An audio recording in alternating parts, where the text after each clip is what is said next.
அவங்க இஷ்டத்துக்கு வாழ்றாங்க, நம்ம வாழ முடியாது. அவன் இஷ்டத்துக்கு உடுப்பு போடுறான், நம்ம போட முடியாது. அவன் இஷ்டத்துக்கெல்லாம் பேசுவான், நம்ம பேச முடியாது.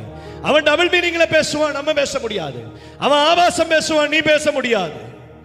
அவன் 24 மணி நேரமும் போன்ல ரீல்ஸ் பாப்பான், நீ பார்க்க முடியாது. நீ பிரித்தெடுக்கப்பட்டவன். ஜெப நேரம் இருக்கு உனக்கென்று, பைபிள் படிக்க ஒரு நேரம் இருக்கு உனக்கு, குடும்ப ஜெபத்துக்கு ஒரு நேரம் ஆண்டவர் கேட்டிருக்கிறார். நீ ஊழியம் செய்யணும், நீ பிரசங்கம் பண்ணணும், நீ ஆராதனை நடத்தணும், நீ சுவிசேஷம் சொல்லணும். அவன் 24 hours ஃப்ரீயா இருப்பான்.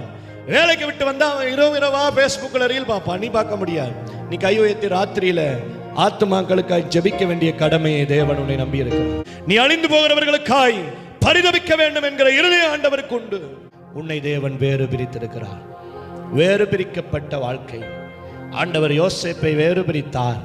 வேதம் சொல்லுது, அவன் தன் சகோதரருடைய பாவங்களிலே உடன்படாமல் அவருடைய பாவங்கள் எல்லாவற்றையும் அவன் தகப்பனாரிடத்தில்